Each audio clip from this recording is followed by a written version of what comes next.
तुम्ही 3 दिवस 5 दिवस कंटिन्युअसली हे आंदोलन कव्हर करताय, तेव्हा 2 दिवसांपूर्वी जेव्हा अमित शहा मुंबईमध्ये आले होते आणि त्यांनी शिंदेंना या प्रकरणामध्ये लक्ष घाला असं म्हटलं होतं, मात्र त्यानंतर शिंदेंकडनं कोणत्या प्रकारची कारवाई किंवा प्रतिक्रिया आलेली आहे का?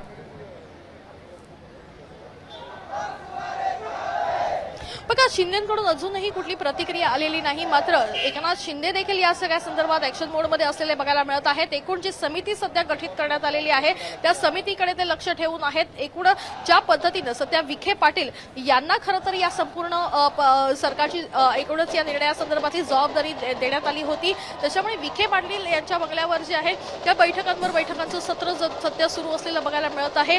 तोडगा जो आहे तो अद्यापही काय निघालेला बघायला मिळत नाही. मात्र 3ची डेडलाईन जर हायकोर्टानं दिलेली आहे तर निश्चितच एक महत्वाची बाब या ठिकाणी मानावी लागेल. कारण हायकोर्टानं विशेष करून गोष्ट नमूद केलेली आहे की मुंबईला पूर्ववत करा, मुंबईकरांना शांततेमध्ये जगू द्या, असं मत जे आहे ते हायकोर्टानं या ठिकाणी व्यक्त केलेलं आहे. त्यातच 3 वाजेपर्यंतची डेडलाईन जी आहे ती देखील या ठिकाणी देण्यात आली असल्याचं बघायला मिळत आहे. जर काय सांगाल, सध्याचं सुनावणी सुरू आहे, काय नेमकं म्हणणं आहे? त्याच कोर्टाने सांगितलंय की 3 वाजता तुम्ही या.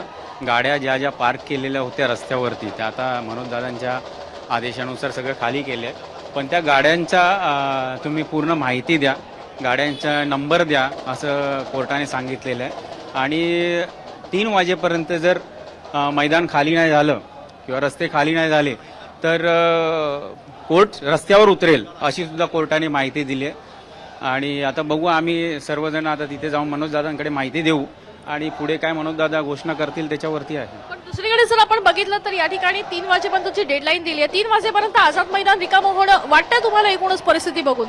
नाही, तसं होऊ शकत नाही. आमचे जे वकील आहेत, आमच्या वकिलांची फौज आहे, त्यांनी बोलले आहेत की आम्हाला थोडा वेळ द्या. तसं कोर्टाने वेळ दिलेली आहे. आता त्याच्यावरती इंटरव्ह्यू ॲप्लिकेशन करून आम्ही आता पुढची प्रोसिजर सुरू करू. माने शिंदे आतमध्ये आहेत, तुमच्यातर्फे बाजू मांडताना बघायला मिळत आहेत. पण माने शिंदे यांनाच आधी प्रश्न विचारलेला आहे की आंदोलन बेकायदेशीर आहे, पोलिसांनी परवानगी काल नाकारलेली आहे, त्याच्यामुळे आजचं आंदोलन हे बेकायदेशीर होतं आणि बेकायदेशीर आंदोलनाला परवानगी नाही. नाही, तसं आहे, तुमचं म्हणणं बरोबर आहे, कोर्टाचं पण म्हणणं बरोबर आहे. पण ह्या आधी 500हून अधिक मोर्चे इथे झाले आणि आंदोलनं झाले, त्यावेळेस कायदा कानून नव्हता का असं आमच्या वकिलांनी पण विचारलं. आणि मी तुमच्या माध्यमातून सांगू इच्छितो की एक मराठा समन्वयक म्हणून मुंबई प्रमुख की ह्या आधी माननीय श्री अण्णा हजारे यांनी पण दिल्लीत आंदोलन केलं होतं. खूप मोठं आंदोलन झालेलं आणि ते पण दिल्लीच्या तख्तावरती केलं होतं, त्यांच्या जंतर मंतरवरती. त्यांच्यासाठी ते नियम तेव्हा लागू नव्हते का? लिमिटेशन्स नव्हते का? हे आम्हालाच का, आमच्याच वेळेस का?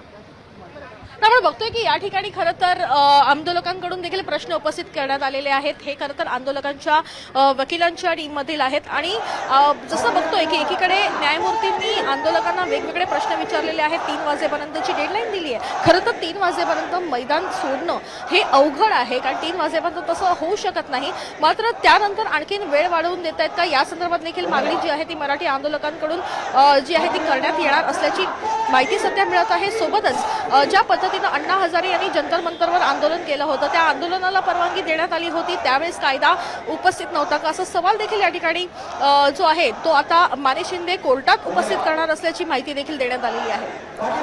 नक्कीच वैदेही, तुम्ही दिलेल्या आंदोलकाच्या प्रक्रियेबद्दल धन्यवाद. मात्र आपल्याला अजून काही प्रश्न आहेत. आपण पाहू शकतोय हायकोर्टाने जे निर्णय दिलेले आहेत ते मुंबईकरांच्या बाजूने आहेत. मुंबईकरांना कोणताही त्रास होऊ नये यासाठी हे निर्देश दिलेले आहेत. मात्र सरकारनं याबाबत निर्णय घेण्यासाठी 5 दिवसांचा अवधी लावलेला आहे. तेव्हा सरकार 5 दिवसानंतर सकारात्मक आहे का? तुमचं काय म्हणणं आहे?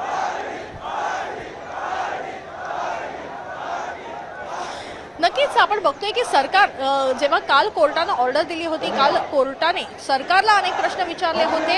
अटी शर्तीचा संदर्भ देत न्यायमूर्तींनी जेव्हा राज्य सरकारच्या महाधिवक्त्यांना प्रश्न विचारले होते की नियमांचं या ठिकाणी उल्लंघन झालेलं आहे, तर तुम्ही परवानगी कुठल्या मुद्द्यांवर दिली, पोलिसांवर जे आहे ते प्रेशर आहे का, तुमच्यावर कुठलं प्रेशर आहे का, या सगळ्या संदर्भात विचारणा केल्यानंतर जे आहे ते राज्य सरकार सध्या ऍक्शन मोडमध्ये सध्या बघायला मिळत आहे. कारण आज 12 वाजेपर्यंतचा वेळ होता आणि काल रात्रीपासूनच जे जे मराठा समन्वयक आहेत त्यांच्या संदर्भात बातचीत करून आंदोलकांना आवरण्यासंदर्भातले काही निर्णय जे आहेत ते दिले असल्याचं कळत आहे आणि त्यानंतर सकाळपासूनची परिस्थिती जी आहे ती मुंबईमध्ये काहीशी वेगळी असल्याचं बघायला मिळत आहे.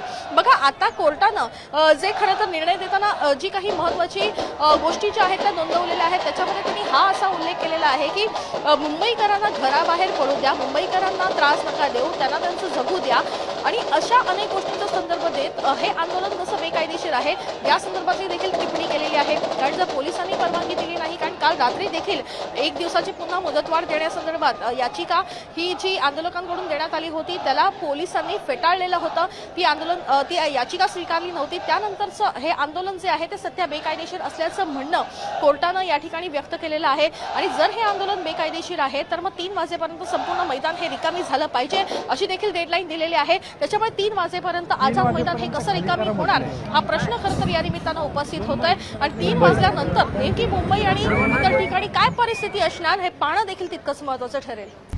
आता isakal.com आहे देशातील नंबर 1 ची मराठी न्यूज वेबसाईट. प्रत्येक अपडेटसाठी isakal.com ला नक्की भेट द्या.